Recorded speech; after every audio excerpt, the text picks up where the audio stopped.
नमस्कार, मैं चंदन कुमार और आप देख रहे हैं अंग महाजनपद का सबसे पुराना और भरोसेमंद न्यूज प्लेटफॉर्म अंगवानी। लखीसराय गोलीकांड का सच सामने आ गया है और जो कोशिश हो रही थी और या की जा रही थी कि बिहार को जाति की लड़ाई में उलझाने की, वो अब एक्सपोज हो गई है।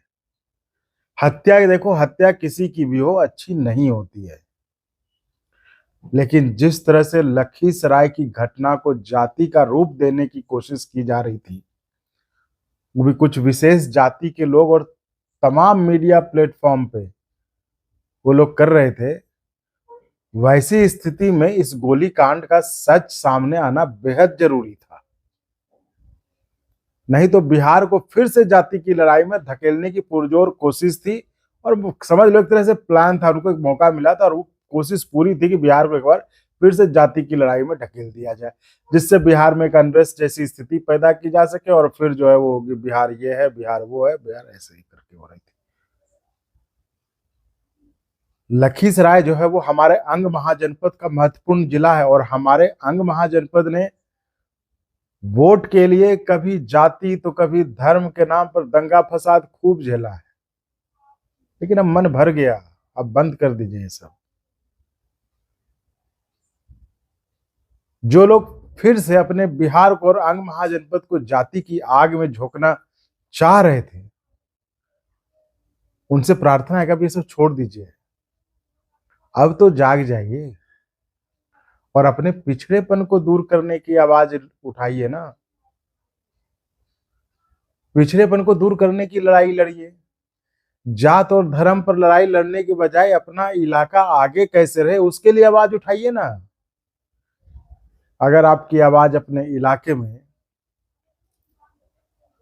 जात धर्म के नाम पर नफरत फैलाने के लिए उठ रही है तो रुकिए और सोचिए कि आप क्या कर रहे हैं। क्या आप अपनी मिट्टी जहां आपने जन्म लिया है उसके साथ वफादारी कर रहे हैं? जवाब आएगा नहीं। खैर, अब तो डीआईजी साहब का रिपोर्ट सबके सामने आ गया। आज उन्होंने प्रेस कॉन्फ्रेंस किया था दिन में, तो उनकी जो रिपोर्ट सामने आई है वो उन सबके मुंह पर तमाचा है जो लखीसराय की घटना को लेकर पूरे बिहार को जाति की लड़ाई में झोंकना चाह रहे थे। सरकार को भी ऐसे तत्वों से सख्ती से निपटना चाहिए ताकि फिर जो है कोई भी इस तरह का अपने बिहार या अपना अंग महाजनपद के इलाके में जो है माहौल बिगाड़ने की कोशिश ना करे। डीआईजी साहब की रिपोर्ट सबके सामने है और उन्होंने अपने प्रेस कॉन्फ्रेंस में साफ साफ कहा है कि इस हत्याकांड में जाति की कोई भूमिका नहीं है। लेकिन इसके उलट आपने क्या देखा और क्या पढ़ा अब से छठ के बाद से?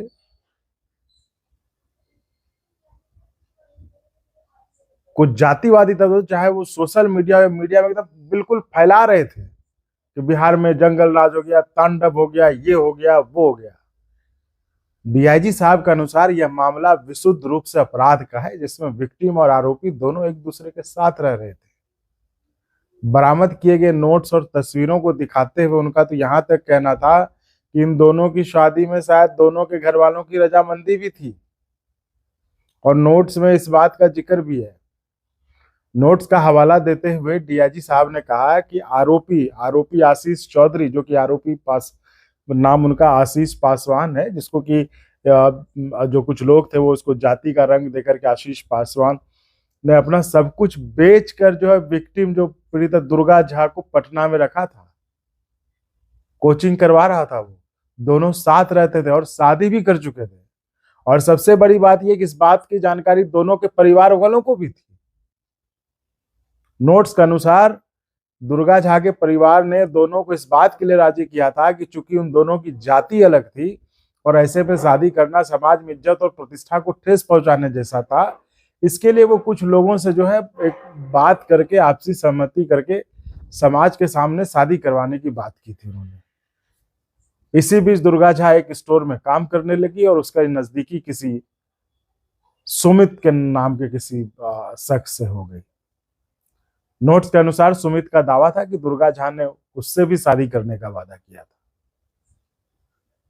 यही बात थी जो आशीष को अखड़ गई, जिसके कारण आशीष ने इतने बड़े और भयानक हत्याकांड को अंजाम दिया, ना कि जाति के कारण। देखिए फिर कह रहा हूं, इसको ये मत समझिए कि हम उसको हत्या गलत है, किसी भी तरह की हत्या हो वो गलत है,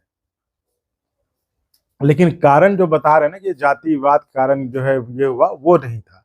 कुछ लोग सोशल मीडिया में जो फैला रहे थे कि जो एक दलित ने जो है एक अगरी जाति को मार दिया, तो वो मामला अब जांच का विषय अब इसमें यह है कि जब दोनों ने शादी कर ली तब वो कौन था, या फिर वो क्या कारण रहे होंगे जिसके कारण दुर्गा और आशीष जो है शादी करके भी इस सच्चाई को छुपाकर घर से दूर जिंदगी जी रहे थे अकेले में। तो इस बात से देखो, इस बात से एक बात तो साफ है कि जातिवादी ताकतों को सिर्फ राजनीति करना होता है, उन्हें असलियत से कोई लेना देना नहीं रहता।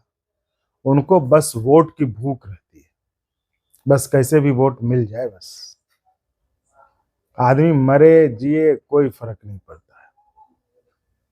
तो इस वीडियो के माध्यम से मैं यही कहना चाहूंगा कि अपने अंग महाजनपद के लोग जो हैं वो किसी भी तरह की अस्थिरता पैदा करने वाली जातिवादी सोच का हिस्सा बिल्कुल ना बने,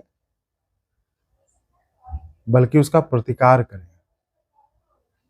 और मेरी बात पर यकीन ना हो तो एक बार डीआईजी साहब की जो आज उन्होंने प्रेस कॉन्फ्रेंस किया, वो स्टेटमेंट जो पूरा वीडियो में उन्होंने कहा, वो सारी चीज आप सुन लीजिए, पूरा साफ हो जाएगा, सब समझ में आ जाएगा। और ये बात अगर आपको अच्छी लगी हो, हमारी एक जिम्मेदार कोशिश आपको सही लगी हो कि आपको सच से अवगत कराने का, तो आप इसे लाइक और सब्सक्राइब जरूर करें। धन्यवाद।